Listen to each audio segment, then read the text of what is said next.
Bien, bienvenue à vous tous pour cette web rencontre consacrée au métier du BTP. Alors, je vais peut-être tout d'abord me présenter très rapidement. Donc, je m'appelle Clémence Moreau, je travaille pour la Fabrique Emploi et Territoire. Donc, nous sommes une association de loi 1901 qui porte une maison de l'emploi et de la formation à l'échelle de la Nièvre. Nous travaillons avec toutes sortes de partenaires sur les questions d'emploi, de formation, de développement économique, de besoins en ressources humaines au plus près des préoccupations des territoires. Je remercie chaleureusement tous les partenaires qui se sont mobilisés un peu au garde à vous, il faut le dire quand même, puisque ça s'est un peu décidé assez récemment, qui se sont mobilisés aujourd'hui pour organiser et participer à cette web rencontre. Merci à eux. Alors juste rapidement, pour planter le décor, je vous propose quelques informations et chiffres pour introduire cette web rencontre. Alors, tout d'abord, qu'est-ce qu'on entend par métier du BTP? Donc, BTP, bâtiments et travaux publics. Donc, les métiers du bâtiment regroupent les métiers du gros œuvre qui désignent les travaux de structure d'une construction et les métiers du second œuvre qui interviennent après le gros œuvre pour achever, aménager et équiper l'ouvrage. Donc, voici quelques exemples de métiers: charpentier bois, maçon, couvreur, électricien, installateur thermique, serrurier métallier, peintre décorateur. Alors, je n'ai pas féminisé, mais l'idée, c'est aussi de féminiser, bien sûr, les métiers, parce que c'est aussi, on en parlera avec Sophie tout à l'heure, et plein d'autres, évidemment. Les entreprises de travaux publics, elles, construisent et entretiennent des ouvrages pour aménager et entretenir le cadre de vie, produire de l'énergie, acheminer de l'eau potable, l'électricité et le gaz. Quelques exemples de métiers: conducteur d'engin, géomètre topographe, monteur de réseau électrique, constructeur en voirie urbaine et bien d'autres. Donc, voici quelques chiffres récents fournis par l'URSSAF Bourgogne, que je remercie aussi, qui est un de nos partenaires privilégiés. Fin 2020, le secteur de la construction, bâtiments et travaux publics représente environ 3 000 emplois dans la Nièvre, contre 51 100 emplois dans la construction en région. Donc, dans la Nièvre, cela représente un poids de 5,9% pour le département. Sur un an, il est le seul secteur du département à ne pas connaître de baisse au niveau du nombre d'emplois. Donc, avant de passer la parole aux différents intervenants, je vous rappelle que nous sommes ensemble pendant 1h15 environ, avec le programme suivant. Donc, tout d'abord, Sophie Lavis de Femmes Égalité Emploi proposera un Zoom Femmes et métiers du BTP.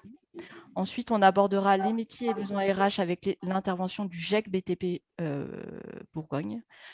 Un aperçu de l'offre de formation proposée sur le territoire avec les interventions de Bâtiment CFA Bourgogne-Franche-Comté et du Greta 58. Ensuite, nous aurons le témoignage de M. Thévenet, qui est gérant de l'entreprise Global Protection, qui a recruté un salarié suite à la formation électricité domotique du Greta 58. Ensuite, nous aurons un temps d'échange à la fin. Pour finir, voici quelques infos à connaître. La web rencontre est enregistrée. Donc là, vous avez, je ne sais pas si vous êtes comme moi, mais il y a un petit encart qui d'ailleurs le précise. Donc, si vous ne souhaitez pas apparaître sur la vidéo, je vous propose de couper votre vidéo. Mais à l'inverse, si votre connexion est bonne, je vous invite à garder votre vidéo, puisque c'est toujours plus sympa pour les intervenants d'avoir des visages plutôt que des écrans noirs. Les micros sont coupés pour le confort de tous. Vous pourrez les réactiver à la fin pour poser vos questions. Et également, un chat est disponible pour poser les questions au fur et à mesure des interventions, et on les posera à la fin aux intervenants. Je vous retrouve donc à la fin pour le temps d'échange et la conclusion. Et donc, je passe la parole à la première intervenante, donc Sophie Lavis de Femmes Égalité Emploi, pour un Zoom Femmes et métiers du BTP. À toi, Merci, Sophie. merci Clémence. Donc, le temps de faire la petite manip, hop, pour mettre en route mon PowerPoint. Est-ce que vous le voyez, toutes et tous?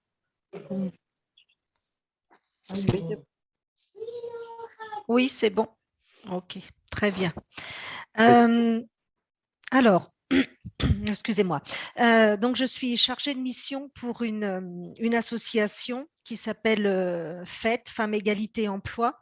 Au sein de cette association, on mène des actions très diverses auprès de publics très variés pour faire progresser l'égalité professionnelle entre les femmes et les hommes. Eh bien, la progression de l'égalité professionnelle entre les femmes et les hommes, ça passe nécessairement par une plus grande mixité dans les formations et dans les métiers. Donc, nos actions, même si elles sont très, très, très diverses, elles ont toutes pour objectif de déconstruire ces fameux stéréotypes de genre qui sont encore très présents, notamment sur les filières de formation, sur les secteurs d'activité et sur les métiers. Et on se rend compte qu'à cause de la prégnance de ces stéréotypes, on a toutes et tous, à un moment donné, tendance à associer, sans qu'on le veuille et sans qu'on s'en rende compte forcément, on a tendance à associer une formation, un métier, un secteur à un sexe, aux hommes ou aux femmes. Donc, il est vraiment très important d'œuvrer pour déconstruire ces stéréotypes parce qu'ils pèsent beaucoup et davantage sur les parcours professionnels des femmes. Donc, il faut arriver à changer le regard sur les domaines d'activité, sur les métiers pour élargir les horizons professionnels, alors surtout les horizons professionnels des femmes.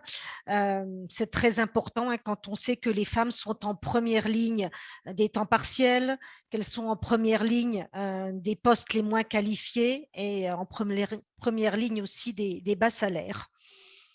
Je parle, mais j'ai oublié de passer ma petite diapo. Donc, en fait, moi, je m'occupe du territoire de la Nièvre. Le siège de notre de fête est à Dijon et on a 3 antennes locales, donc celle de Nevers, une dans Lyon et puis une à Besançon. Et donc, voilà, on existe depuis, on va fêter nos 30 ans en fin de cette année. Je voulais attirer votre attention sur un phénomène qui est très, très important, qui est la ségrégation professionnelle.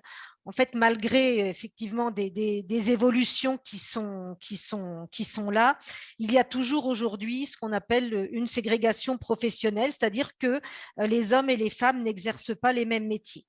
Il y a vraiment une concentration de l'emploi féminin sur un petit nombre de métiers et une diversification de l'emploi masculin. Et s'il y a vraiment un message à retenir, entre autres, c'est qu'aujourd'hui, la moitié des femmes actives, eh bien, elles se concentrent sur une quinzaine de métiers. C'est très peu. Et la moitié des hommes actifs, donc la même proportion, se diversifie sur une centaine de métiers. Donc, il y a beaucoup de secteurs d'activité qui ne sont pas mixtes. Alors, on dit d'un métier ou d'un secteur d'activité qu'il n'est pas mixte lorsqu'il y a moins de 40% de femmes ou d'hommes. Alors, effectivement, le BTP fait partie de ces secteurs non mixtes, même si, comme tout secteur, il se féminise, mais c'est une féminisation qui se fait très, très lentement. Vous voyez, hein, en une petite vingtaine d'années, on a gagné 4%, puisque en 2000, il y avait 8,6% de femmes dans ce secteur et qu'il y en a aujourd'hui 12,3%. Donc, il y a un phénomène de féminisation qui est là, mais c'est un processus très lent qu'il faut soutenir si on veut que ça continue, même si on veut que les choses ne reculent pas. Si on regarde un petit peu de plus près, en fait, on s'aperçoit que les femmes qui travaillent dans ce secteur, eh bien, elles vont se concentrer sur les postes, plutôt les postes administratifs et commerciaux.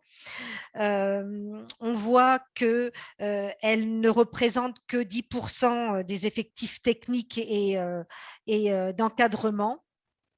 Et puis, si on regarde encore de plus près et si on cible les postes de production, on s'aperçoit qu'il n'y a qu'un peu plus de 7% de femmes.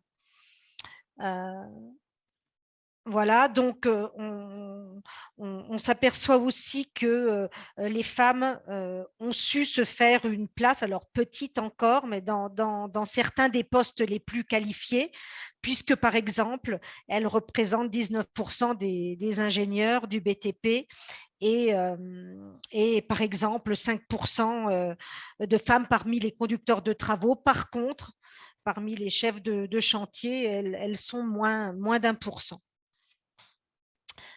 Alors, parmi les métiers les plus féminisés, enfin le métier le plus féminisé aujourd'hui dans le bâtiment, c'est celui de peintre avec 4,2% de femmes. Par contre, si on fait un petit zoom sur la maçonnerie, sur la plomberie ou encore sur la couverture, on s'aperçoit que effectivement, elles sont moins d'1%.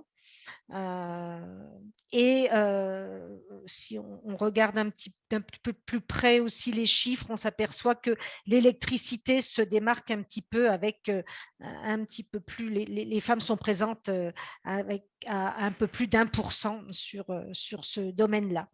Voilà, et donc il y a vraiment beaucoup de métiers qui manquent cruellement de femmes. Par exemple, en 2018, il n'y avait que 4 femmes constructrices pardon, de routes et 6 femmes qui sont mécaniciennes d'engins.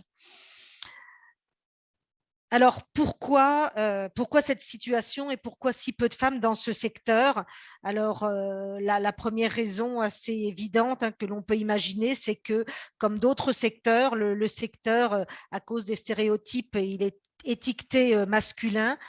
Ces métiers sont, comme je vous disais tout à l'heure en introduction, encore très souvent associés aux hommes. Et puis, les femmes, elles y sont peu nombreuses, on vient de le voir.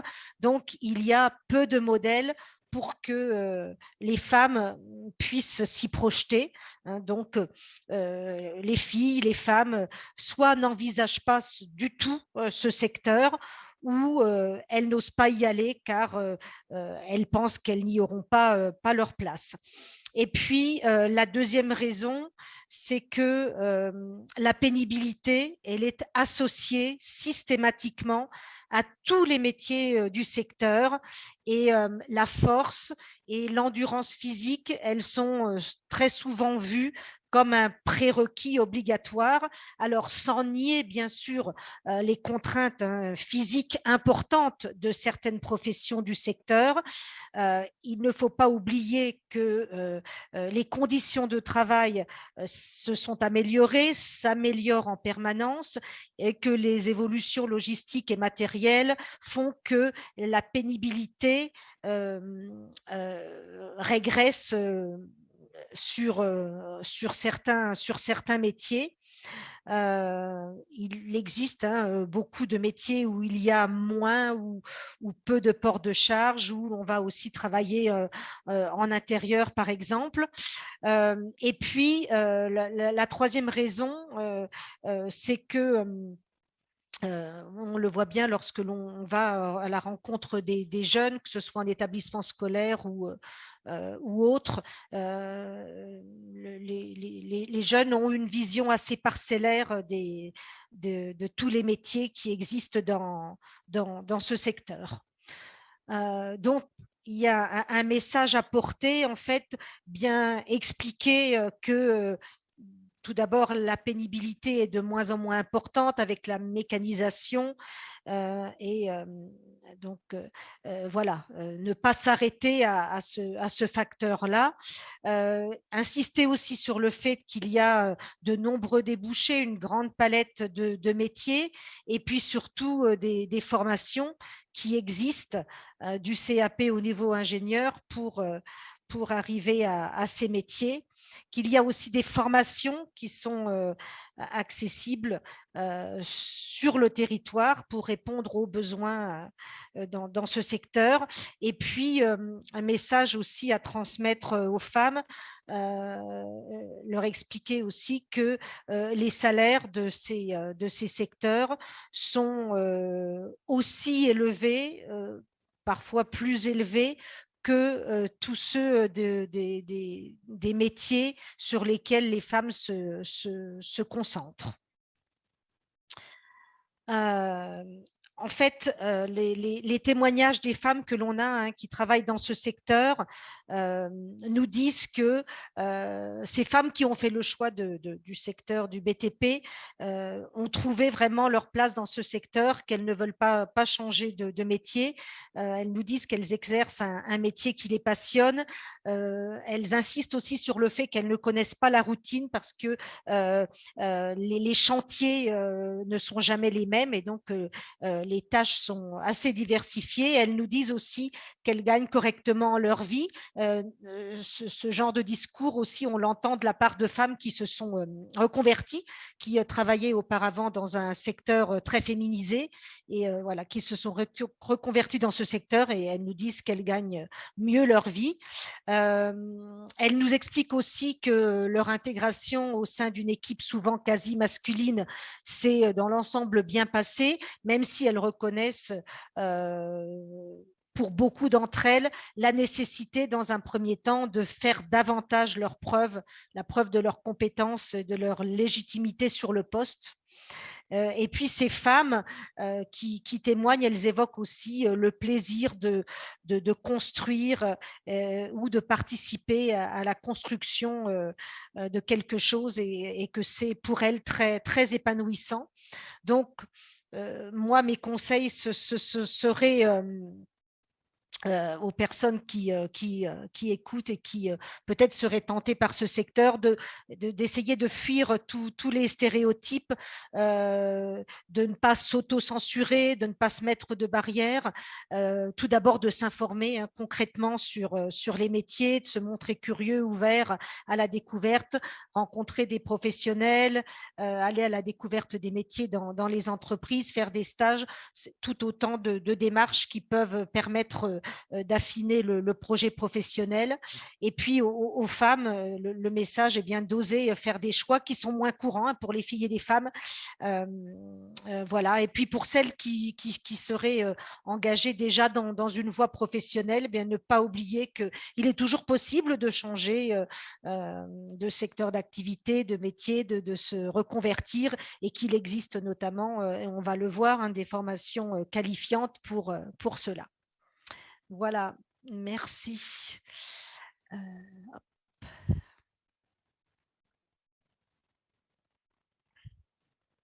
Merci Sophie. Pour le coup, on va enchaîner donc avec l'intervention du GIEC BTP, donc Céline Ruffloch. Bonjour à tous, donc je suis Céline Ruffloch du GIEC BTP Bourgogne. Je suis chargée de développement en ressources humaines. Je vais vous présenter ce qu'est le GIEC. Je vais essayer de partager un document également si je peux. Tac.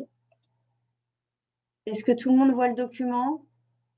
Alors, donc le GIEC BTP, c'est quoi? Donc, c'est un groupement d'employeurs pour l'insertion et la qualification. On a deux missions dans nos fonctions. Donc, la première est d'aider et d'accompagner les entreprises du bâtiment et des travaux publics dans leur recrutement, dans leurs besoins en matière de personnel. Et le deuxième axe est d'aider et d'accompagner donc le candidat dans son évolution professionnelle. Vous pouvez voir donc sur le partage d'écran, au niveau du public que nous accompagnons, il y a tout public, donc des personnes éloignées de l'emploi, mais pas que. On a en grosse majorité donc des jeunes de moins de 26 ans que l'on accompagne pour 52%. On a également des adultes de plus de 26 ans, donc pour 44%, et des seniors de plus de 45 ans pour 4% de nos contrats.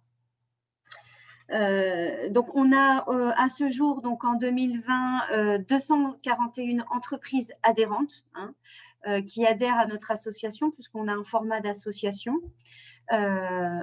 Pour la majorité d'entre elles, ces entreprises ont un effectif entre 10 et 49 salariés, 33% pour moins de 10 salariés et 14% de 50 salariés et plus. Donc, on est quand même majoritairement sur de la TPE et PME. Voilà. Au niveau donc de ce qu'on propose comme contrat, donc on propose des contrats de professionnalisation donc qui ne sont pas limités en termes d'âge, hein, donc pour tout public et pour tout type de formation dispensée à l'intérieur de ce contrat, hein, puisqu'un contrat de professionnalisation, je le rappelle, c'est une durée minimum de 6 mois qui peut aller jusqu'à 18 mois et à l'intérieur duquel il y a une obligation de formation pour 15% minimum des heures du contrat, et on peut même monter avec le GEC jusqu'à 50% du temps en formation en fonction des profils et des besoins. On propose également aussi du contrat d'apprentissage jusqu'à, donc là, limité en termes d'âge jusqu'à 30 ans, pour des formations, là, pour le coup, certifiantes dans un CFA. La durée moyenne des contrats que l'on met en place est de 9 mois, avec voilà, 122 000 heures à peu près d'heures salariées produites. Au niveau des parcours, donc en 2020, on a fait 194 parcours. Hein, donc, l'idée, c'est que le GEC, en fait, identifie les candidats pour les entreprises qui expriment un besoin en matière de recrutement. Le GEC présélectionne également le candidat et le met en relation avec les entreprises adhérentes.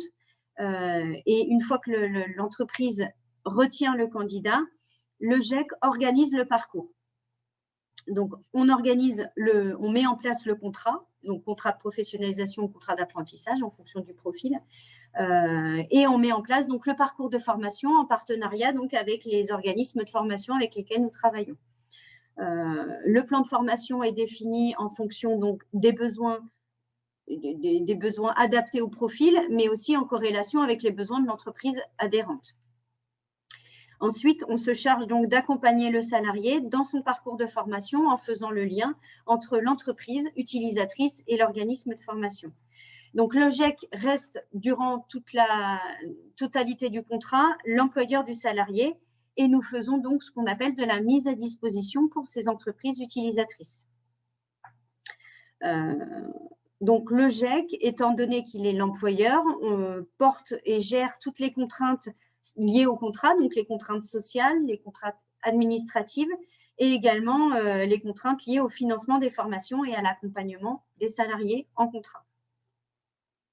Donc, le GEC, dans le cadre de la mise à disposition, facture à l'entreprise utilisatrice uniquement les périodes de mise à disposition. Donc, au sein des parcours de formation que l'on met en place dans ces contrats, nous pouvons tout aussi bien partir sur un objectif de contrat qui sera qualifiant ou certifiant ou diplômant hein, à l'issue du contrat, mais nous pouvons également aussi mettre en place des parcours avec de la formation interne ou en partie en interne, en partie formation externe avec des organismes de formation. On adapte vraiment les parcours en fonction du profil et en fonction évidemment des besoins de l'entreprise. Donc, en 2020, comme vous pouvez le voir, c'est 194 parcours qui ont été mis en place avec 446 heures de formation en moyenne par contrat.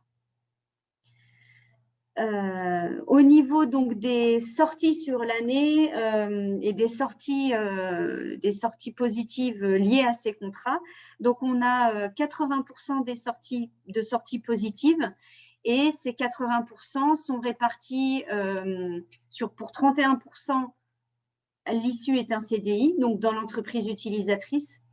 21%, c'est une poursuite GEC, c'est-à-dire que le salarié reste salarié du GEC et est replacé dans une autre entreprise utilisatrice ou adhérente au GEC. Pour 18%, c'est des personnes qui sortent avec un contrat de plus de 6 mois et pour 18% également des contrats de moins de 6 mois. Voilà. Le reste, c'est des retours en formation, donc apprentissage ou formation, ou pour 1%, autre sortie non identifiée. Voilà, donc le rôle du GEC, c'est vraiment d'organiser et de coordonner tous ces contrats avec on est l'interlocuteur central entre les financeurs, l'entreprise, les organismes de formation et les salariés et les candidats. Je pense que s'il y a des questions, il y en aura après. On abordera les questions après. Voilà pour la présentation du GIEC. Merci beaucoup. Oui, alors je me permets juste de rappeler que si vous avez des questions, n'hésitez pas à poser des questions dans le chat en tout cas. Si il y a des questions qui vous viennent maintenant, on les abordera à la fin. Donc voilà, n'hésitez pas. Alors, on va enchaîner avec Monsieur Moulin, donc du bâtiment CFA Bourgogne-Franche-Comté. Il faut que je m'habitue au nouveau nom. Oui, merci d'avoir donné la bonne appellation du centre de formation. Je vais faire comme les personnes qui ont déjà pris la parole. Je vais m'appuyer sur un support de présentation pour expliquer qui nous sommes et quelle offre de formation nous sommes en capacité à proposer aux entreprises et aux jeunes du territoire. Est-ce que vous voyez ma présentation? C'est bon. Alors, quelques mots tout d'abord pour présenter Bâtiment CFA Bourgogne-Franche-Comté. Donc, comme la raison sociale peut le laisser penser, c'est une structure à dimension régionale. Et donc, Bâtiment CFA Bourgogne-Franche-Comté est un organisme de formation régionale avec des implantations dans les territoires. Vous avez sur l'écran la carte de la région avec les différentes implantations. Donc, au total, 6 implantations sur la région. Donc, sur l'ancienne région Bourgogne, donc une implantation par département. Donc, Auxerre pour Lyon, Dijon pour la Côte d'Or, Autun pour la Saône-et-Loire et puis Marzy pour la Nièvre. Sur la Franche-Comté, le maillage était différent. Historiquement, donc, il y avait un CFA qui était un CFA régional qui était implanté à Besançon et qui est toujours implanté à Besançon, avec une antenne de formation qui est rattachée au site de Besançon, qui est l'antenne de formation de Betoncourt. Alors, ces établissements, ces 6 établissements, pourquoi sont-ils aujourd'hui sur ces territoires? En l'occurrence, tous ces établissements ont ouvert leurs portes dans les années 70 avec la mise en œuvre de la formation à l'apprentissage et l'élargissement de la formation à l'apprentissage. Et ces établissements ont ouvert leurs portes dans les années 70, en fait, sous la volonté commune des partenaires sociaux du secteur du bâtiment et travaux publics, c'est-à-dire les représentants d'employeurs au travers des différents syndicats d'employeurs, donc Fédération française du bâtiment, CAPEB et SCOP, donc les sociétés coopératives, et puis les représentants des syndicats de salariés, donc avec les 5 centrales syndicales de salariés. Donc, l'objectif, en tout cas la volonté de ces partenaires sociaux, c'était d'avoir en local sur les territoires des structures de formation qui permettent de répondre aux besoins de formation des entreprises du territoire, tout simplement. Donc, cette volonté qui existait dans les années 70 perdure. Et aujourd'hui, notre vocation, effectivement, c'est de répondre au mieux aux demandes des entreprises pour leur permettre de maintenir leur activité et de répondre aux besoins des clients sur le territoire. Bâtiment CFA Bourgogne-Franche-Comté, aujourd'hui, c'est 2000 apprenants en formation sur les 6 sites de formation, en sachant que notre public majoritairement accueilli sur ces 6 sites de formation, c'est du public apprenti. Donc, ce sont des jeunes. Alors, quand je dis des jeunes, ce sont des jeunes parce qu'effectivement, la loi prévoit que l'on peut signer un contrat d'apprentissage à partir de 16 ans et jusqu'à 29 ans révolus. Donc, on est sur du public que l'on qualifie de jeune. Hein, on reste jeune même après 29 ans, hein, mais effectivement, on parle de public jeune sur ce type de formation. Donc, 2000 apprenants, la majorité, ce sont des jeunes qui ont signé un contrat d'apprentissage. Donc, au niveau de la carte de formation pour bâtiment CFA Bourgogne-Franche-Comté. Alors, je ne vais pas rentrer dans le détail, et puis le document que je vous projette est tellement dense que je ne sais pas si vous aurez la possibilité de tout lire dans le détail, mais en fait, ce document vous permet de voir que l'on couvre en fait les différents secteurs des activités du bâtiment, hein, tels que Clémence Moreau les a très rapidement présentés à l'introduction à la web rencontre. Hein, donc, nous proposons des formations dans le secteur de la maçonnerie et du gros œuvre. Nous proposons des formations dans le secteur de la couverture, de la zinguerie et de la charpente, dans le secteur de la finition, de la menuiserie, de la serrurerie, métallerie, de l'électricité, domotique, réseau, fibre optique, plomberie, chauffage, génie climatique, maintenance bâtiment, travaux publics, génie civil et tout corps d'État. Donc, on couvre en fait tous les secteurs d'activité du bâtiment et des travaux publics. Et pour répondre aux besoins des entreprises dans ces différents secteurs, nous proposons des formations initiales diplômantes. On est essentiellement sur les formations diplômantes, c'est-à-dire des formations qui sont validées par un diplôme porté par le ministère de l'Éducation nationale. Donc, en termes de diplôme, en fait, on couvre différents niveaux de diplôme. Donc, diplôme de niveau 3 avec principalement donc, le certificat d'aptitude professionnelle et puis également quelques mentions complémentaires de niveau 3. Sur les diplômes de niveau 4, nous sommes sur des formations essentiellement en brevet professionnel, voire en bac professionnel. Et sur les diplômes de niveau 5, nous sommes sur des diplômes tels que le brevet de technicien supérieur ou alors c'est plus le DUT, maintenant c'est le BUT. Voilà. Donc en fait, en apprentissage, sur bâtiment CFA Bourgogne-Franche-Comté, on propose à des jeunes de préparer ces diplômes, donc de niveau 3, CAP, jusqu'au niveau 5, BTS, BUT. Donc en fait, on propose des filières complètes de formation. Je pense que c'est important de le dire. C'est-à-dire que ce n'est pas uniquement pour les jeunes préparer un diplôme et puis intégrer l'élective, c'est pour des jeunes qui souhaitent, à l'issue de l'obtention de premier diplôme, compléter des compétences et des savoirs professionnels, la possibilité de poursuivre sur les niveaux supérieurs. C'est-à-dire, je viens d'obtenir un CAP dans un métier, je souhaite acquérir davantage de compétences et d'autonomie dans mon métier, eh bien, je peux poursuivre donc, grâce à l'offre de formation de bâtiment CFA Bourgogne-Franche-Comté sur des diplômes de niveau supérieur, donc sur du brevet professionnel ou du bac pro. Donc, on propose des filières complètes de formation au sein de bâtiment CFA Bourgogne-Franche-Comté.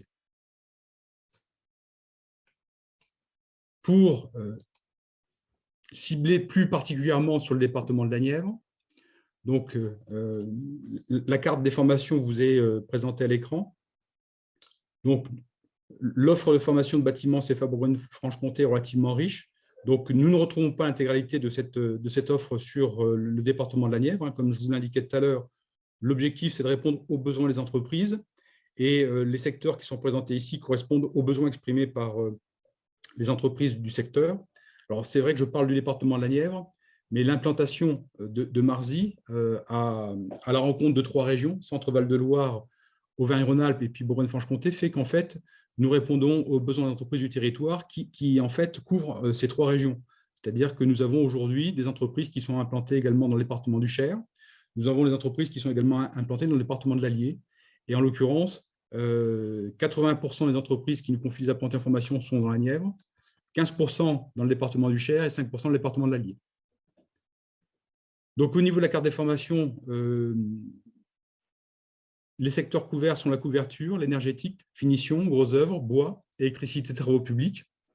Alors, nous nous appelons bâtiment CFA Bourgogne-Franche-Comté, pas BTP CFA Bourgogne-Franche-Comté, parce qu'effectivement, notre cœur d'activité, c'est le bâtiment, les métiers du bâtiment. Mais le site de formation de Marzy que je représente est en fait une unité de formation à l'apprentissage de l'école des travaux publics de Bourgogne-Franche-Comté. C'est-à-dire que, historiquement, le site de Marzy a toujours accueilli des formations dans le secteur des TP. Et en 2013, donc, nous avons intégré l'école des travaux publics de Bourgogne-Franche-Comté en devenant une unité de formation de cet établissement. Et dans ce cadre, en fait, nous proposons 2 formations dans le secteur des travaux publics, donc 2 CAP, le CAP constructeur en réseau de canalisation et de travaux publics et le CAP constructeur de routes et d'aménagement urbain. Donc, les formations proposées en CAP, hein, c'est indiqué sur le document, mais je le signale, hein, ce sont des formations qui se préparent en 2 ans, en général. En CAP, c'est une formation en 2 ans, donc contrat d'apprentissage en 2 ans. Donc, vous avez ensuite sur les différents secteurs, en fait, les diplômes préparés. Donc, dans le secteur du bâtiment et des travaux publics, le diplôme d'entrée pour travailler dans ces métiers reste le certificat d'aptitude professionnelle qui se prépare en 2 ans. Donc, en CAP, sur le site de Marzy, 11 spécialités différentes sont proposées. Alors, peut-être juste un petit focus sur 2 CAP qui apparaissent en 1 an. Donc, vous avez le CAP carreleur mosaïste et puis vous avez le CAP monteur en installation d'équipements thermiques qui est proposé également en 1 an. En l'occurrence, ces diplômes sont proposés en 1 an parce qu'ils sont proposés en fait en formation, nous on appelle ça les formations connexes, c'est-à-dire que ce sont des formations qui sont préparées à 1 an pour des jeunes qui sont déjà titulaires d'un CAP dans des compétences qui sont transverses à ce CAP. C'est-à-dire qu'un CAP carreleur, il est ouvert à un jeune qui est déjà titulaire d'un CAP maçon et qui vient préparer le CAP carreleur en 1 an. Le CAP monteur en installation thermique est ouvert à un jeune qui est déjà titulaire d'un CAP montant l'installation sanitaire et qui vient préparer ce CAP en 1 an. Donc, il y a déjà des compétences acquises dans ces CAP préparés en 2 ans et qui permettent d'accéder plus rapidement à cette nouvelle spécialité en 1 an. Donc, 11 spécialités différentes de CAP proposées.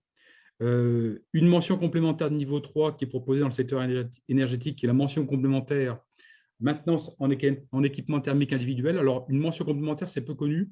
C'est aussi un diplôme qui est porté par le ministère de l'Éducation nationale. Et en fait, c'est une formation très professionnalisante qui est vraiment axée sur l'acquisition de compétences professionnelles. C'est-à-dire que dans le cadre de ces formations, il n'y a pas du tout d'enseignement général. Donc, sur le niveau, alors mon tableau n'est pas à jour, il est marqué niveau 5, c'est l'ancienne dénomination, on est aujourd'hui sur le niveau 3, et puis sur le niveau 4, ça n'a pas changé. Donc, 4 brevets professionnels sont proposés, donc en couverture, en peinture, en menuiserie et en électricité. C'est-à-dire que des jeunes qui préparent chez nous un CAP couvreur ont la possibilité de poursuivre après ce CAP couvreur sur un BP couvreur en 2 ans. Alors, un jeune qui prépare un CAP maçon chez nous peut poursuivre en BP, pas sur le site de Marzy, mais il a la possibilité de poursuivre sur un autre site de formation, donc notamment sur le BP maçon. Il peut poursuivre sa formation BP maçon donc, sur le site d'Auxerre ou sur le site d'Autun. Donc voilà au niveau de la carte des formations. Donc formation CAP, formation brevet professionnel selon les formations en 2 ans. Au niveau des contenus de formation, hein, je parle de diplômes portés par le ministère de l'Éducation nationale. Donc il y a effectivement, dans le cadre de la validation de ces diplômes, donc des enseignements généraux qui doivent être validés et des enseignements professionnels. Donc, en centre de formation, les enseignements sur ces 2 domaines sont assurés. Donc, lorsque les apprenants viennent en centre de formation, donc ils suivent les enseignements dans les enseignements généraux, donc français, histoire-géographie, mathématiques, sciences, prévention, santé, environnement, éducation physique et sportive en CAP, pas en BP, et également ils suivent des enseignements professionnels, donc de la technologie, de la pratique professionnelle et puis de l'étude des constructions. Donc voilà pour la carte des formations. Alors c'est vrai que je parle beaucoup de la formation pour les apprentis. Depuis quelques années, nos formations se sont ouvertes à tout public. C'est-à-dire que ce sont des formations qui sont inscrites dans la durée sur 2 ans, mais que nous pouvons aussi accueillir des publics différents que le public apprenti, qui portent un projet de reconversion professionnelle, par exemple. Cette année, nous avons accueilli, par exemple, une personne de 39 ans qui était demandeur d'emploi et qui souhaitait se reconvertir sur le métier de plombier, et donc qui a intégré donc, notre site de formation de Marzy pour suivre un parcours aménagé. Donc, en l'occurrence, il était intégré à des sections d'apprentis, et donc il a préparé 1 an le CAP monteur en installation sanitaire. Donc, il a essentiellement suivi des enseignements professionnels, donc en étant intégré dans les sections d'apprentis. Et puis, on l'a aussi également un petit peu accompagné sur la préparation des épreuves en enseignement général, donc notamment en français, mathématiques et sciences. Donc, on accueille ce type de public également. On accueille aussi des fois des salariés d'entreprise qui souhaitent se perfectionner sur une thématique en lien avec leur métier. Donc, il nous arrive d'accueillir des salariés d'entreprise qui viennent se perfectionner dans les différents métiers, hein, en électricité, en couverture, en plomberie, en chauffage, et donc qui sont accueillis sur des parcours aménagés, en sachant que ces personnes qui sont en formation chez nous ne sont pas accueillies de façon isolée, mais sont bien souvent intégrées à des groupes d'apprentis. Et donc, les formateurs sont amenés à gérer le parcours de formation de ces personnes en parallèle du parcours de formation des apprentis. Donc, c'est quelque chose que nous sommes aujourd'hui en capacité à faire sans difficulté.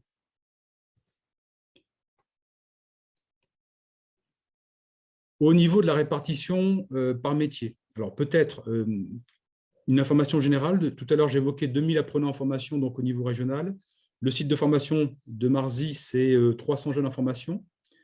Pour rejoindre les propos de Mme Lavis sur la présence des femmes dans le métier des bâtiments, en tout cas sur les jeunes femmes accueillies sur le site de Marzy, on est en dessous des 12%. Hein. On est plus proche des 5%, en sachant que cette année, on doit avoir 5 jeunes femmes en formation, en apprentissage dans l'établissement, hein, sur 300 jeunes. Donc, vous voyez, la représentation féminine est relativement faible. Mais en termes de répartition, on retrouve effectivement sur les métiers qui étaient mis en avant par Mme Lavis. Hein, on est plutôt sur les métiers de la finition, donc des apprentis en peinture. Cette année, nous avons un apprenti en électricité. Nous avons des apprentis en menuiserie. Certains métiers sont plus facilement amenés à accueillir des apprentis en formation. Voilà. Donc, la culture des entreprises évolue. En tout cas, c'est le constat que je peux faire. Hein. C'est-à-dire que les entreprises s'ouvrent de plus en plus aux apprentis. C'est nécessaire parce qu'effectivement, en tout cas, sur le secteur de la Nièvre, les entreprises ont une réelle difficulté à trouver du personnel pour recruter. Et donc, moi, je pense qu'effectivement, les femmes ont leur place à tenir dans les entreprises à partir du moment où les entreprises sont prêtes à les accueillir et qu'elles sont prêtes aussi à mettre à disposition les équipements nécessaires pour les accueillir. Dans certaines entreprises, effectivement, c'est les problématiques de vestiaire pour que les femmes puissent s'équiper, changer avant d'aller sur le chantier. Mais les mentalités évoluent et ce qu'on peut constater, c'est qu'effectivement, en tout cas, nous, les apprentis que nous sommes amenés à accueillir, ont de la volonté, de la motivation, et que dans 100% des cas, elles réussissent le parcours de formation dans lequel ils se sont lancés. Je ne vais pas être trop long, mais je pense que c'est important de le dire, effectivement. Cet après-midi, nous avons à la préfecture de la Nièvre une cérémonie de remise de prix. Donc, c'est le prix de l'apprentissage qui est porté par la Société des membres de la Légion d'honneur.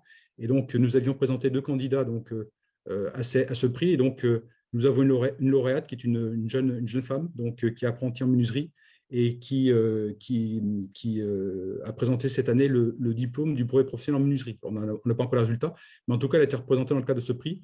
Et ce prix met en avant effectivement l'engagement, l'excellence dans l'engagement et puis également l'aspect citoyenneté. C'est une femme également sapeur-pompier volontaire, où elle demeure. Voilà. Donc, on a des jeunes femmes qui sont investies et engagées dans la formation.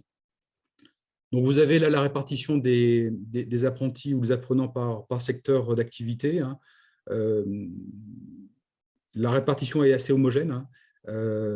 On a un gros secteur d'activité qui est l'énergie. Et puis après, à part équivalente, quasiment équivalente, 5 secteurs. Donc, le bois, la couverture, l'électricité, la finition et puis le gros œuvre. Et puis un secteur un peu moins représenté, les travaux publics. Sur 300 jeunes en formation à l'établissement, c'est à peu près une trentaine de jeunes dans le secteur des TP. Alors, la répartition se fait comment? Je le répète, je crois que j'ai déjà dit, on répond vraiment aux besoins des territoires. C'est-à-dire qu'une personne qui est accueillie en centre de formation, c'est une personne qui est en contrat de travail avec une entreprise.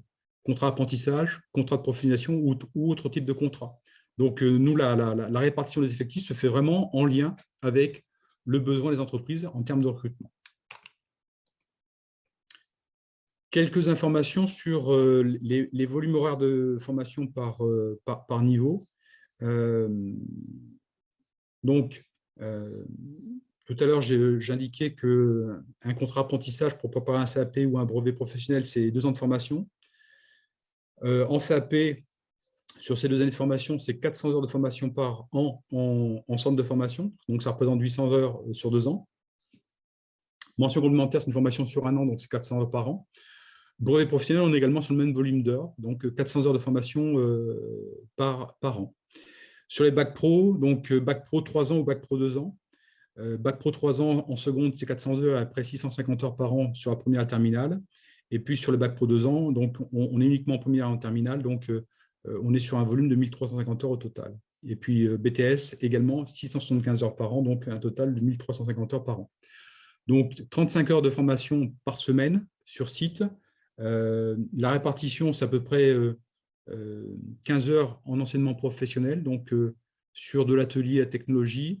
Et puis les 20 heures qui restent, c'est l'enseignement général, parce qu'effectivement, dans le cadre de la validation des diplômes, des connaissances dans le domaine de l'enseignement général sont validées dans le cadre des diplômes, donc que ce soit le CAP, le brevet professionnel, le bac pro, le BTS. Donc 20 heures d'enseignement général, j'ai évoqué tout à l'heure, je le répète, mathématiques, sciences, français, histoire, géographie, prévention, santé, environnement et EPS pour prévention, PSE et puis EPS, c'est uniquement sur les CAP. Donc en fait, nous jouons la complémentarité avec les entreprises sur la formation des apprentis, c'est-à-dire que la prise en charge de l'accompagnement des jeunes sur le volet enseignement général est assurée quasiment à 100% en centre de formation. Sur le volet professionnel, effectivement, avec 15 heures par semaine sur 11 semaines par an, ce n'est pas énorme. Donc, la formation métier est assurée principalement en entreprise, c'est-à-dire que les apprenants en alternance apprennent le métier en entreprise. C'est le but du jeu. Hein, ils sont accompagnés en entreprise par un maître d'apprentissage ou un tuteur. Et donc,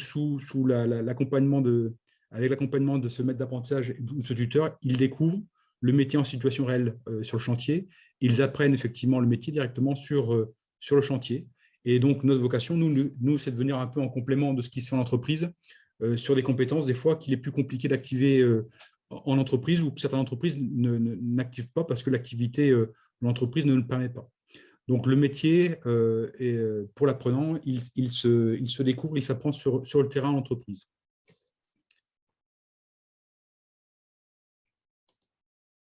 Alors, un point aussi à signaler, c'est que apprendre un métier, certes, c'est d'acquérir des compétences professionnelles, mais aujourd'hui, les compétences professionnelles intègrent également une autre dimension.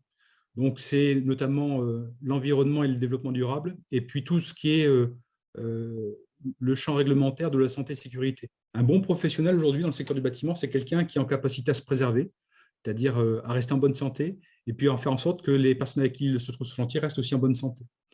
Donc, à ce titre, dans nos formations, sont intégrées des compétences en lien avec ces champs, notamment le champ de la santé et sécurité.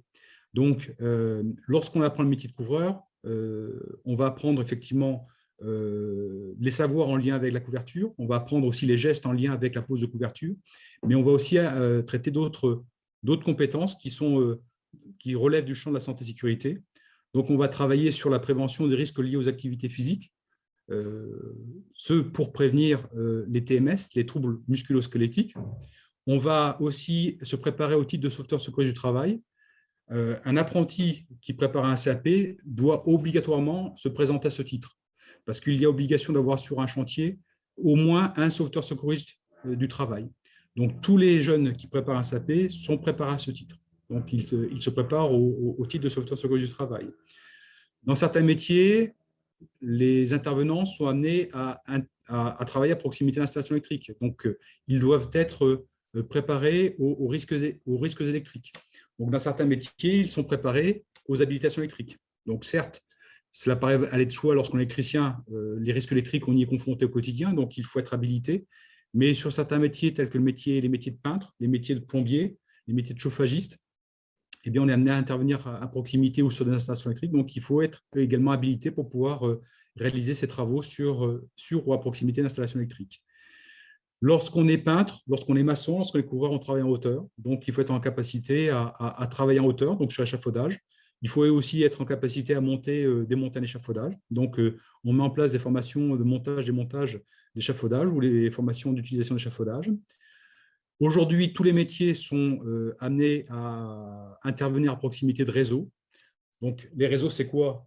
C'est les réseaux électriques, mais c'est aussi tous les autres réseaux avec des fluides, donc notamment les télécoms et puis tout ce qui est eau et puis gaz. Donc, les jeunes doivent se préparer à l'autorisation d'intervention à proximité des réseaux. Donc, ça, c'est des formations qui sont obligatoires pour tous les métiers. Et puis, dans certains métiers, on est également amené à utiliser des engins. Donc, j'évoquais tout à l'heure nos formations dans le secteur des travaux publics. Donc, sur ces formations, les apprentis en formation sont amenés à utiliser des engins. Donc, ils sont amenés également à préparer le certificat d'aptitude à la conduite d'engins en sécurité. Donc, ce sont des formations obligatoires réglementaires qui sont intégrées dans le cadre des heures de formation que je vous présentais tout à l'heure avec les volumes de 400 heures par an pour les CAP et les BP. Donc, pour les entreprises, c'est une réelle plus-value parce qu'en fait, elles nous confient la formation de leurs apprentis sur les métiers. Et dans le cadre de la formation et de la préparation de ces jeunes à ces métiers, sont intégrées également ces formations réglementaires. Alors, ces formations réglementaires, en fait, nous avons au sein de l'établissement des moyens humains, donc des formateurs qui sont compétents pour intervenir dans ces champs. Nous avons également des équipements pour pouvoir assurer ces formations. Donc, ces formations et ces ressources sont également mises à disposition des entreprises dans le cadre de la formation professionnelle continue. C'est-à-dire qu'aujourd'hui, nous sommes en capacité à proposer à toute entreprise des formations de sauveteurs secouristes, des formations sur les habilitations électriques, des formations sur l'échafaudage et des formations CACES. Donc, ces formations, on a un calendrier de formation qui sont communiqués aux entreprises et sur lesquelles les entreprises peuvent inscrire des salariés pour permettre à ces salariés d'acquérir ces compétences en lien avec ces formations réglementaires obligatoires. Donc, voilà pour la présentation des formations proposées sur bâtiment CFA Bourgogne-Franche-Comté, site de formation de Marsy. Donc, je répondrai avec plaisir aux questions éventuelles qui pourraient se faire jour à la fin des échanges. Merci beaucoup, Monsieur Moulin. On continue sur la formation avec Annabelle Amelaine du Greta de la Nièvre. Bonjour à tout le monde, donc je suis Annabelle Amelaine, je suis conseillère en formation continue au Greta 58. Le Greta 58, pour ceux qui ne connaissent pas, c'est un organisme de formation qui émane de l'éducation nationale et notre mission, c'est d'assurer des formations pour tout public sur différents champs d'activité, dont le bâtiment, mais il y a d'autres secteurs qui sont également couverts, comme l'industrie, l'aide à la personne, la sécurité, etc. Donc, on intervient pour des publics demandeurs d'emploi, mais également des publics salariés d'entreprises en poste ou en reconversion professionnelle, et également des personnes qui sont en contrat de professionnalisation.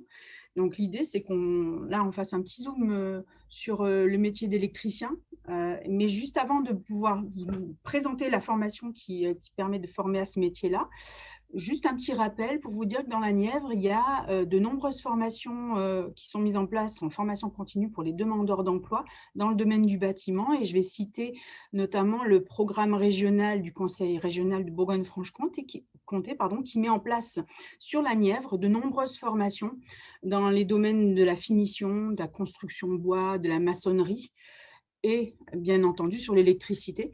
Donc, il ne faut pas hésiter à solliciter les organismes de formation qui sont retenus pour ces programmes-là, puisqu'il y a des formations régulières dans la Nièvre. Voilà, pour les demandeurs d'emploi, pour répondre aux besoins des entreprises. Je vous propose qu'on regarde justement les métiers de l'électricité. Le Greta est partenaire avec l'AFPA sur une formation qui est mise en place pour les demandeurs d'emploi, et je vais en même temps partager un petit document. Là, vous allez pouvoir le voir dans quelques petites secondes. Voilà, logiquement, vous avez un diaporama qui se présente. L'idée, c'est que je vous explique ce qui se fait au niveau de la Nièvre sur la dimension électricité domotique. Vous dire que déjà, c'est un secteur où il y a de nombreux débouchés. On ressent une forte demande, nous, des entreprises qui sont partenaires du Greta sur ces formations. Donc, c'est une formation du Conseil régional, je l'ai bien dit, qui est destinée aux demandeurs d'emploi principalement, et également ouverte à des salariés d'entreprise, des salariés en reconversion, et on a également des personnes qui viennent se former en contrat de professionnalisation sur les entreprises. C'est une formation qui est intéressante puisqu'elle va permettre de cibler le métier d'électricien, mais également le métier d'électricien domotique. Alors, domotique, je ne sais pas si ça parle à tout le monde, je pense que oui. C'est tout ce qui est la science, on va dire l'automatisation dans la maison à l'origine, l'informatique et la maison, le domotique. Donc tous les systèmes qui sont en train d'arriver au niveau de nos habitats, mais également de tous les bâtiments. On parle de technologie connectée. Le bâtiment, il devient communicant, il devient connecté. Et ces personnes-là qui ont une expérience ou un diplôme en électricité ou qui ont un niveau bac, ou le bac, quelle que soit la filière.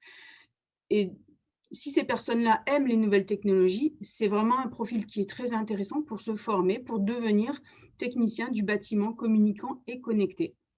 Alors, cette appellation, c'est l'appellation d'un titre professionnel. Là, on est sur une formation qui délivre un titre professionnel qui est un diplôme, on va dire, du ministère de l'Emploi. Donc, c'est un titre reconnu national qui est positionné de niveau 4, donc l'équivalent, si on doit faire la comparatif avec un bac. Et l'objectif, c'est de pouvoir se spécialiser dans l'électricité domotique. Vous voyez quelques petites images qui figurent en dessous. La domotique, ou le bâtiment communicant et connecté, c'est pouvoir installer des systèmes d'éclairage automatisés, pilotés par tablette, smartphone, ou tout ce qui va désigner les volets roulants, par exemple, ou les portails automatisés qu'on peut programmer. C'est également tout ce qui va concerner l'économie d'énergie, les notions de chauffage, justement, qui sont pilotées à distance, programmées. Et puis, on a tout le champ de la sécurité qu'on va retrouver, bien sûr, dans l'habitat, mais également dans les locaux tertiaires, c'est-à-dire qui sont occupés par des travailleurs ou par du public. Dans les administrations, par exemple, on a des systèmes de sécurité qui sont implantés, des alarmes intrusion, des alarmes incendie, tout ce qui va relever des caméras de vidéosurveillance. Et également, la troisième application, c'est tout ce qui va concerner les systèmes d'accès. Quand on rentre dans un bâtiment et qu'on a un petit code qui est disposé à l'entrée, ou quand on a un petit badge automatisé, ben c'est bien le travail de l'électricien domotique que d'installer tous ces systèmes et puis surtout de les programmer pour que l'utilisateur puisse avoir une bonne fonctionnalité de ces équipements. Donc, le métier d'électricien, il évolue fortement depuis quelques années, on le sait, la domotique arrive, mais là, très concrètement, ça va se renforcer, notamment pour les nouvelles constructions, où on a des constructions qui intègrent automatiquement dans leur cahier des charges des solutions domotiques. Voilà. Pour beaucoup de personnes, par exemple, quand on se rend dans le bâtiment des pôles emploi, que ce soit à Nevers ou ailleurs, ce sont des bâtiments neufs qui ont été totalement domotisés. Vous avez des systèmes d'éclairage automatisés, le chauffage est automatisé, etc., les systèmes d'accès. Donc, c'est vraiment une réalité aujourd'hui quotidienne, même s'il n'y a pas des chantiers domotiques de partout, en tout cas, cela va concerner différents secteurs, l'habitat, le particulier, comme vous et moi. On peut aussi automatiser notre maison, mais également tout ce qui concerne les locaux qui reçoivent du public et des travailleurs. Voilà, alors cette formation, elle a un avenir, en tout cas, elle a un gros succès auprès des personnes, puisqu'on a des belles réussites donc on va vous présenter. J'en profite, je n'actionne pas la bonne souris. Voilà, je passe à l'autre diaporama, l'autre slide. Vous dire que pour rentrer sur cette formation, c'est bien d'avoir des qualités d'électricien, mais c'est bien aussi d'avoir quelques qualités d'informaticien, c'est-à-dire que c'est un métier assez varié. On va demander des qualités relationnelles puisqu'il faut pouvoir proposer des solutions techniques aux clients. Il y a des compétences techniques, donc, puisque ça va consister à faire l'installation électrique, à l'installer concrètement, à faire les raccordements de ces solutions domotiques. Mais c'est également un travail aussi de programmation sur les logiciels informatiques. Donc, il faut aussi accepter de travailler derrière un écran et d'être capable, derrière, d'expliquer l'utilisation de cette solution aux clients. Donc, il y a vraiment une relation aussi commerciale, de conseil.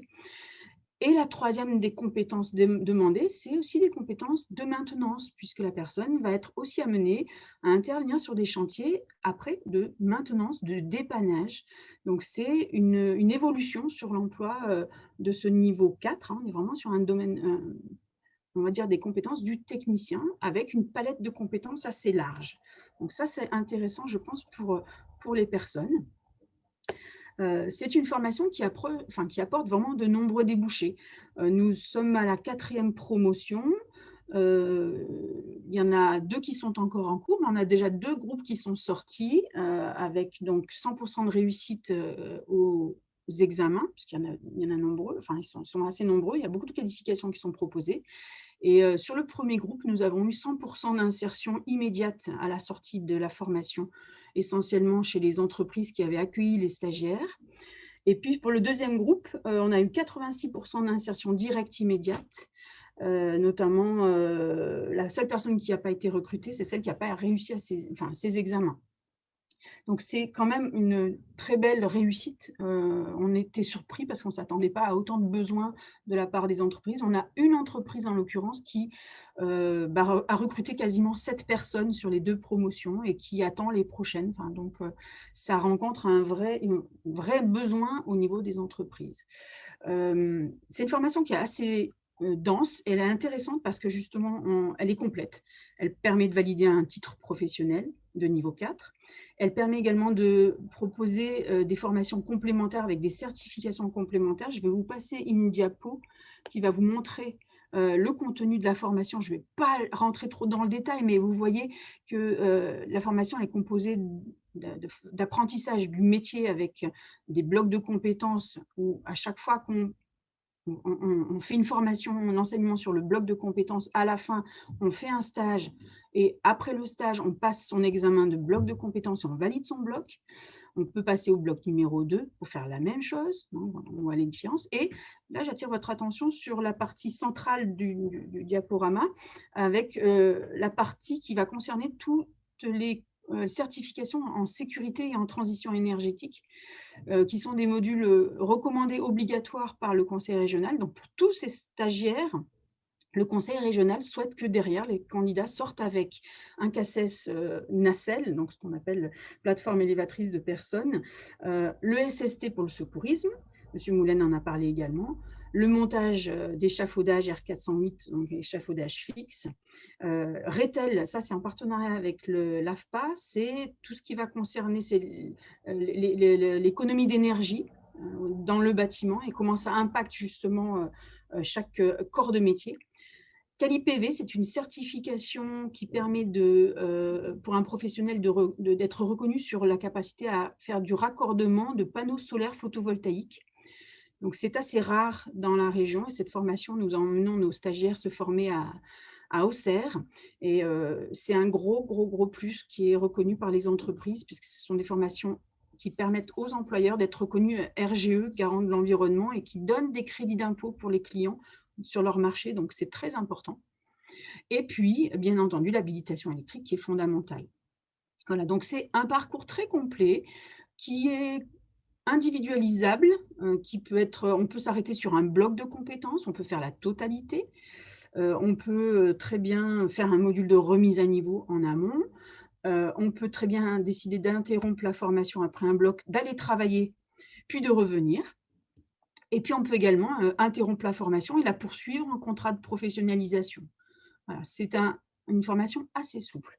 Et puis, je dirais que même si ça demande des connaissances technologiques qu'on va aborder en formation, il ne faut pas se mettre de contraintes, c'est-à-dire que les profils peuvent être variés pour réussir sur cette formation. Je vous ai parlé des débouchés qui étaient très importants. Je vais vous parler des profils, des candidats que nous avons reçus. La plupart n'étaient pas électriciens. La plupart avaient un niveau bac, acquis ou non acquis. Des personnes, par exemple, qui venaient d'un autre monde. On a eu un professeur de judo, un professeur d'histoire, un vendeur chez Decathlon, un conseiller en insertion, des personnes qui étaient issues d'une remise à niveau en DAC, un dispositif d'accès à la qualification. Tout type de profil. On a eu 2 femmes. Donc, il n'est pas nécessaire et obligatoire d'être électricien. Donc, toute personne très motivée et intéressée par les nouvelles technologies peut venir se former et obtenir une qualification. Voilà. Donc ça, je pense que c'était intéressant de pouvoir le dire auprès de vos publics bénéficiaires. Il ne faut pas hésiter à les orienter vers cette formation. Et si vous souhaitez avoir un peu plus de détails ou carrément postuler pour ces formations, juste pour vous dire que nous tenons une prochaine session de recrutement le 6 juillet. Il faut s'inscrire auprès du GRETA ou via le conseiller qui accompagne les personnes pour un démarrage de formation sur le mois d'octobre prochain. Voilà, il y a des sessions régulières, mais voilà, on est sur des petits effectifs de 8-10 personnes grand maximum pour bien accompagner nos candidats à la réussite, puisqu'il y a vraiment de vraies réussites. Et je crois que derrière moi, M. Thévenet va pouvoir expliquer justement l'expérience qui a été menée suite à l'accueil d'un de nos stagiaires dans son entreprise. Voilà. Si vous avez des questions, n'hésitez pas à les formuler par le chat. Merci beaucoup. J'en ai fini, Clémence. Merci beaucoup, Annabelle. Tu as fait la transition pour le coup, Annabelle. Merci. Monsieur Thévenet, gérant de l'entreprise Global Protection, qui va pouvoir témoigner, présenter son entreprise et témoigner aussi du recrutement d'un salarié suite à la formation du GRETA. Oui, bonjour à tous. Donc, Nicolas Thévenet, Société Global Protection à Nevers, enfin plus exactement à Marzy, puisque nous avons déménagé il y a 15 jours. Effectivement, nous avons, suite à la prise en stage dans l'entreprise de Alexandre Baranger, qui voulait être présent aujourd'hui, mais ce sont les aléas en fait, de l'activité qui font qu'il est en chantier aujourd'hui. C'est lui le prof d'histoire que nous avons recruté. C'est des parcours très, très atypiques, mais qui finissent par l'envie et par le travail à permettre d'aboutir à des salariés qui aujourd'hui sont performants dans leur activité. Alors, vite fait, je vous présente l'entreprise. Donc, nous vendons, nous installons et nous entretenons des systèmes de sécurité électronique, alarme intrusion, vidéosurveillance, contrôle d'accès dans les départements du 58, du 18, du 03. Nous travaillons aussi bien avec des clients résidentiels que des entreprises, des commerces et des administrations, ce qui nécessite des personnels que l'on recrute, une adaptabilité, effectivement, une connaissance et un côté un petit peu effectivement commercial, surtout dans le côté résidentiel. Nous sommes une entreprise locale de 5 salariés en pleine évolution. Ce qui dit pleine évolution dit recrutement. Et c'est là tout le sens en fait, de notre démarche avec le GRETA, puisque on entend souvent qu'il est difficile de recruter. Et il me semble, en tant que chef d'entreprise, qu'il nous appartient aussi à nous de contribuer en fait, à ce process de la formation en accueillant effectivement les stagiaires pour leur permettre d'évoluer dans les entreprises et de se former. Et ça nous permet en même temps à nous je dirais, de repérer quelque part nos besoins, de mieux les identifier, et puis surtout de les retransmettre au centre de formation. Donc, c'est un échange gagnant-gagnant, et c'est vrai que quelque part, du coup, on parle d'Alexandre, mais il n'y a pas que, puisque nous avons recruté Alexandre qui a signé un contrat chez nous le 1er février de cette année. Et j'ai Cédric Picard, donc, qui est un deuxième stagiaire qui faisait partie de la deuxième session.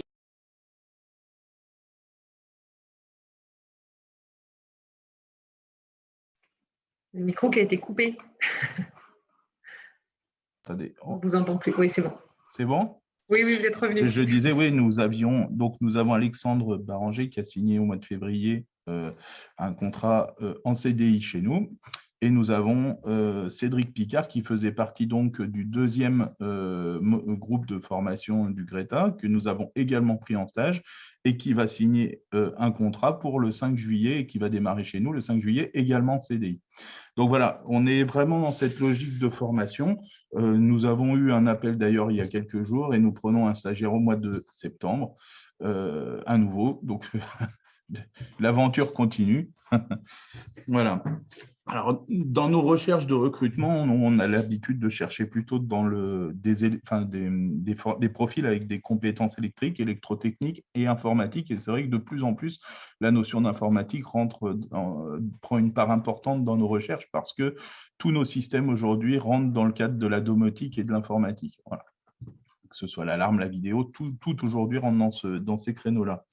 Alors, ce qu'on a trouvé intéressant dans la formation du GRETA et qui nous a permis en fait d'aboutir à ces embauches, c'est que c'est une formation technique réelle. Ce n'est pas de la théorie, ce n'est pas uniquement de la théorie, il y a une vraie pratique et il y a une vraie connaissance des stagiaires du métier, de l'électricité certes, mais pas que. Et ça, c'est un gros plus pour nous, c'est qu'ils ont un volet sécurité. Et le côté domotique nous a permis vraiment, nous, d'accrocher parce qu'il y a peu d'endroits où les gens sont formés sur la domotique et en particulier sur la sécurité. Il existe très peu de formations dans ce sens-là.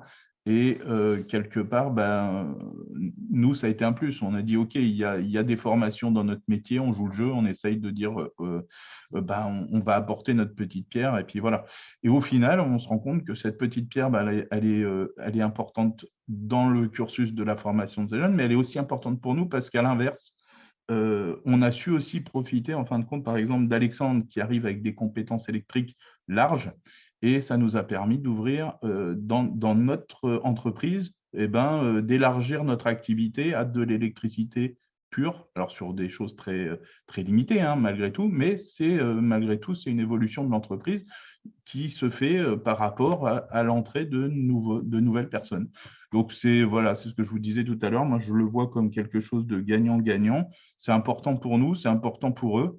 Et puis, quand en plus, on arrive à finir par des embauches, c'est top, quoi.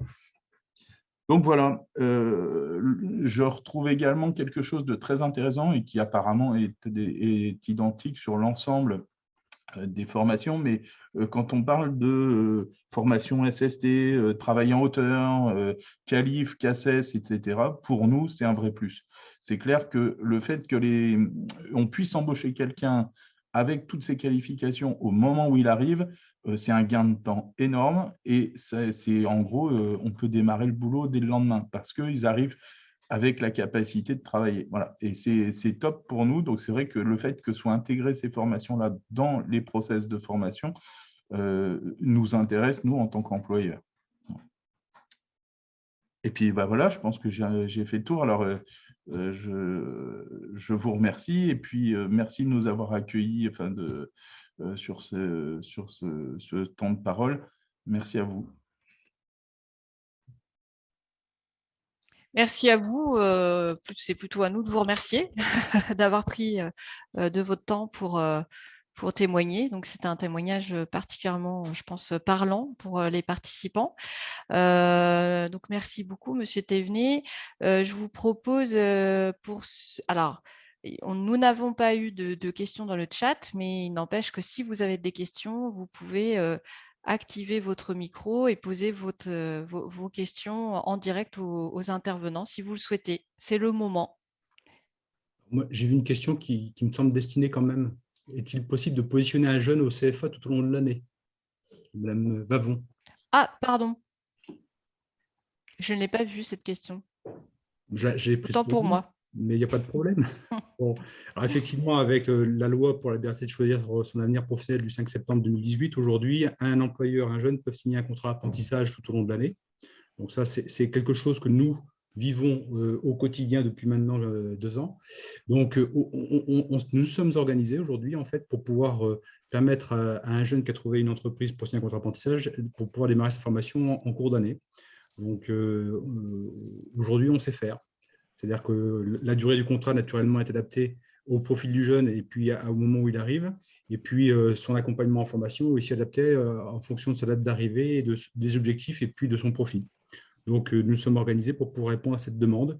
Et aujourd'hui, c'est une demande qui est de plus en plus prégnante parce que là, sur le premier semestre 2021, nous avons au total un peu plus de 20 jeunes qui ont démarré un parcours de formation en apprentissage, ce qui n'était pas le cas il y a plus de 2 ans en arrière.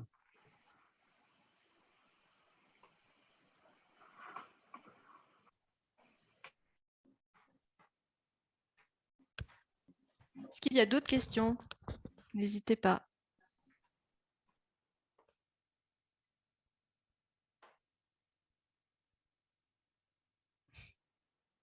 Oui, j'ai une question par un stagiaire. Donc je vais le mettre. Alors, Bonjour à toutes et à tous. J'aurais une question pour Madame Rufflock, si elle est toujours ici. Au niveau d'une antenne sur Nevers, existe-t-elle pour pouvoir prendre un rendez-vous avec elle? Oui, alors en effet, le GEC donc est un GEC Bourgogne. Moi, je m'occupe de 2 territoires qui sont le 89 et le 58. Donc, oui. Je me déplace, on va dire, le plus régulièrement possible dans la Nièvre. Je n'ai pas de bureau dans la Nièvre, par contre. Mon bureau est sur Auxerre, mais je peux tout à fait rencontrer les candidats sans aucun problème. D'accord. Parce que j'avais demandé une demande auprès de vous, parce que vous avez été intervenu auprès des... Et je n'avais pas de retour au jour d'aujourd'hui, c'est pour ça. Oui, alors vous n'avez pas eu de retour tout simplement parce que la période est très, très intense en ce moment. Les besoins des entreprises sont très importants et que je n'ai pas eu le temps. Mais alors, je ne sais pas si c'est vous, parce que j'en ai eu 2 ou 3 suite à cette intervention qui m'ont contacté. Oui. J'avais demandé à ce qu'on m'envoie un CV par mail et une demande de rendez-vous pour que je puisse y répondre. Voilà. D'accord, chose que je ferai. D'accord. Voilà. Merci bien. C'est mieux pour que la date soit fixée et que l'entretien soit acté, on va dire. D'accord, merci bien. Bonne journée à vous. Merci, bonne journée.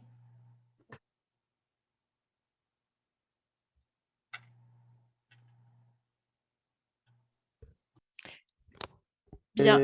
Oui, pardon. J'ai un autre stagiaire qui veut poser une question à monsieur. C'est pour monsieur Tavni. Oui.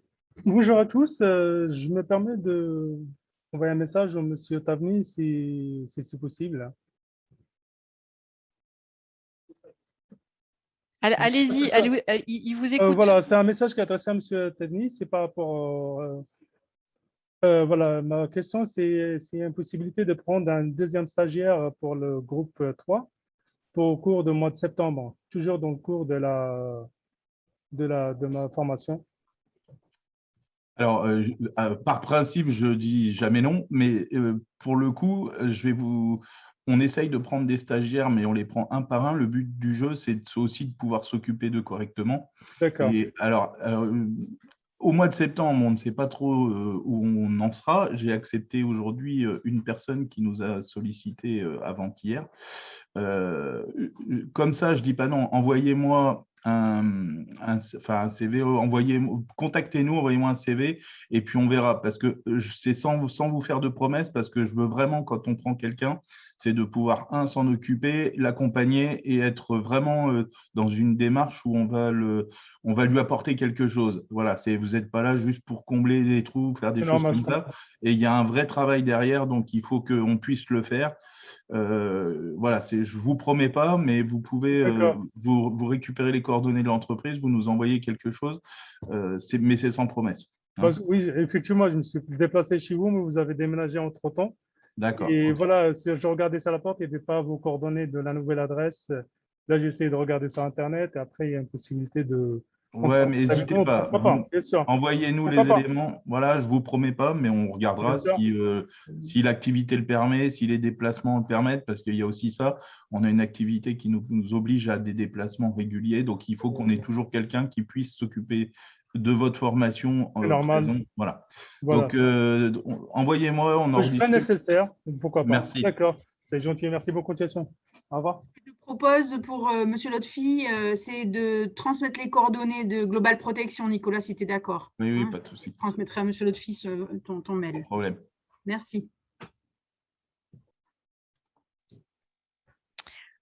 Alors, on n'a pas convenu forcément avec les partenaires, les intervenants, si c'était possible de faire passer aussi vos documents ou pas. Mais si c'est le cas, en tout cas, si vous avez été inscrit et si on a votre mail, on vous enverra aussi les supports des partenaires, sous réserve qu'ils soient d'accord, bien sûr, mais voilà.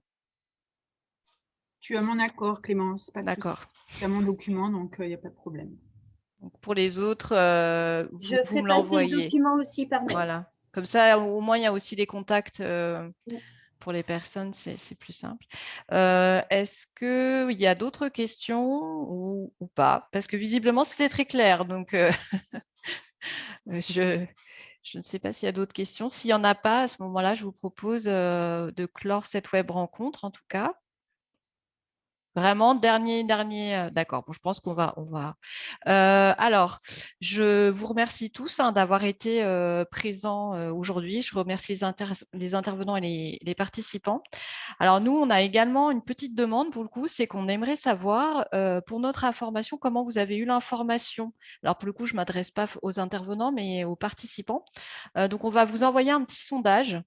Alors, voilà. Alors, si vous êtes participant, est-ce que vous pouvez remplir le sondage? Ça prend 2 secondes et nous, ça nous permet de mieux savoir comment communiquer par la suite sur nos web rencontres.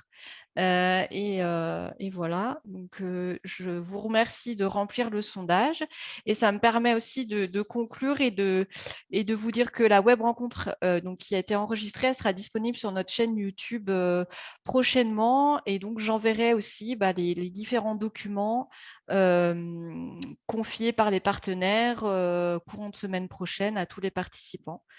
Voilà, donc je pense que tout le monde a répondu, je suppose. Voilà, donc je vous remercie tous chaleureusement et puis si on ne se revoit pas, nous vous souhaitons un bel été et voilà, et à très bientôt pour de nouvelles aventures. Merci, au revoir à tous. Merci, au revoir. Bonne journée. Merci, bonne journée. Au revoir. Au revoir. Au revoir, merci.